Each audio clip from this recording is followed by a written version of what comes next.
Twitter mem-PHK 3.000 karyawannya dieksekusi langsung oleh Elon Musk. Kemudian perusahaan Meta holdingnya Facebook mem-PHK 11.000 karyawannya. Kemudian Amazon mem-PHK 10.000 karyawannya. Dilanjut lagi HP mem-PHK 6.000 karyawannya. Kemudian Alphabet holdingnya Google mem-PHK juga 10.000 karyawannya. Apple Incorporation berencana juga mem-PHK 10.000 karyawannya. Terus hal ini berlanjut di belahan dunia dimanapun termasuk Shopee, Goto, Ruang Guru mulai mem-PHK karyawannya di Indonesia. Akan terjadi banyak pengangguran karena efek PHK ini sudah diramalkan sejak 6 bulan yang lalu di berbagai media dan dilakukan oleh banyak pengamat. Sekali lagi, saat ini mulai terjadi. Diingatkan ya katanya, baru mulai terjadi. Ini baru awal. Badai PHK akan terus berlanjut ke bidang lain. Kalau ini awalnya adalah high-tech startup company, maka sebentar lagi adalah sektor komoditi. Kita ingatkan lagi apa yang akan terjadi di Indonesia, yang mana hal ini akan berdampak cukup parah kalau terjadi tanpa kita persiapkan langkah antisipasinya. Selain perpanjangan jabatan dan menunda pemilu, harus ada cara lain. Nggak keren sih sebenarnya perpanjangan itu, tapi ya udah, karena nyampenya segitu, ya monggo dilanjut. Salah satunya adalah terjadinya deflasi, bukan inflasi seperti yang diramalkan banyak pengamat. Sungguh, inflasi tidak perlu ditakutkan. Inflasi ditakutkan kalau negaranya tidak ada produksi untuk pemenuhan kebutuhan dasar rumah tangga. Kunci yang penting adalah kata tidak ada produksi. Seperti sekarang kebanyakan impor, bergantung pada Tiongkok. Katakanlah misalnya ya, kalau kenapa kita tidak takut pada inflasi. Katakanlah misalnya inflasi 50%, artinya harga telur tadinya Rp20.000 sekilo, sekarang jadi Rp30.000 sekilo. Itu inflasi namanya. Lalu menyelesaikannya dengan bagaimana? Dengan meningkatkan produksi. Apa yang dimaksud dengan peningkatan produksi? Misalnya, seorang ibu penjahit bisa menjahit 3 potong baju sehari. Yang dimaksud dengan meningkatnya produksi adalah kalau dalam sehari dia bisa membuat 10 baju, maka produksinya meningkat 20%. Dan sektor UKM itulah dengan printing money kita bantu. Kalau MMT, produksi yang meningkat 200% tidak akan pernah takut pada inflasi 50% sekalipun. Inilah yang akan terjadi kalau di tahun depan produksi tidak meningkat. Artinya bukan inflasi jadi yang ditakutkan negara kita, yaitu stagflasi. Stagflasi tidak akan pernah selesai dengan memberi BLT atau create demand, tetapi bisa selesai dengan meningkatnya produksi di skala massal agar barang jadi murah. Kita kembali dulu ke deflasi, penurunan harga. Deflasi ditakutkan oleh negara produsen atau negara penghasil. Indonesia akan inflasi di sektor retail dan kebutuhan harian, namun akan deflasi di sisi komoditi karena Indonesia produsen komoditi. Ini berbahaya sekali. Kita uraikan dulu agar terjadi kesepahaman di dalam melihat jumlah uang di Indonesia atau GDP nasional Indonesia dalam 1 tahun, yaitu sekitar 16.000 triliun rupiah.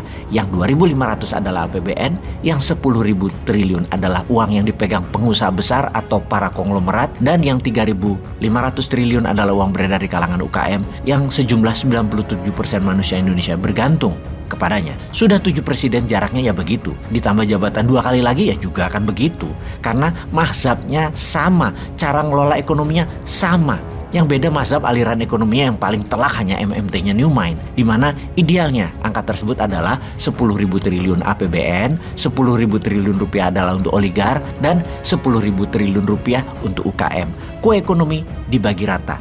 Asing hanya mitra dari oligar dan UKM yang sifatnya minoritas. Juga mereka asing tidak boleh masuk sektor hulu, smelting, hingga refinery sumber daya alam, apalagi mayoritas kepemilikan asing seperti yang selama ini terjadi. Jadi, kita masih akan menikmati hal ini selama 2 tahun ke depan, yaitu oligar, penguasa 10.000 triliun yang bergantung pada komunitas, kemudian batubara, nikel, CPO, kelapa sawit yang terbesar dari total ketiganya bisa mencapai 3.000 triliun per tahunnya. Juga hasil sumber daya alam lainnya. Kita semua tahu apa yang akan terjadi pada nikel di tahun 2023-2024, yaitu nikel akan oversupply. Di mana saat ini sudah oversupply. Barang itu menumpuk 90%-nya di Tiongkok, namun kebutuhan akan nikel terasa mulai menurun saat ini. Batu bara terlihat naik permintaannya saat ini, namun hanya sementara karena selama musim dingin Eropa saja kebutuhan meningkat karena efek gas Rusia. Menjelang bulan Maret 2023 ke sana, harga batu bara akan menukik tajam karena oversupply. Begitu juga sawit, harganya akan menurun karena kebutuhan dunia akan minyak nabati sudah banyak disolusikan oleh negara lain dengan corn oil, sunflower oil, dan lain sebagainya. Turunnya harga komoditi itulah deflasi yang kita takutkan karena berimbas ke para pengusaha atas kaum elit. Mereka penggerak roda 70% ekonomi. Benar, UKM adalah pahlawan ekonomi. Di kelas 3.500 triliun uang akan beredar tetap berada di sana dan dibantu elit. Namun ketika elit kena imbas hingga 30% turun atau 30% deflasi, yang terpukul telak ya tetap orang bawah. Kembali ke strategi PHK di perusahaan yang disebut di awal. Hal ini lebih dilakukan untuk mengurangi biaya tetap, reduce cost. Di musim dingin atau winter time, secara natural semakin besar pohon, maka semakin banyak daun yang dirontokkan. Mereka mengurangi biaya, mereka harus menghemat tenaga. Dan kalau posisi Anda daun, pastilah ditebang, pastilah dirontokkan. Kalau Anda batang atau cabang, apalagi akar perusahaan, Anda tidak akan dipotong. Tidak ada sinar matahari untuk fotosintesis yang membantu pertumbuhan pohon. Sedikit sekali cahaya sinar matahari tersebut setiap harinya di musim winter paling lama hanya 6 jam. Maka perontokan daun adalah solusi untuk tumbuhan tetap hidup. Tahun 2023 dan tahun 2024 adalah winter panjang bagi ekonomi. Bukan cuaca yang dimaksud winter kali ini. Harga BBM sulit turun walaupun perang di Ukraina selesai. Minusnya negara Tiongkok bertumbuh di tahun 2022 ini. Yang mana Tiongkok adalah negara ekonomi terbesar di dunia.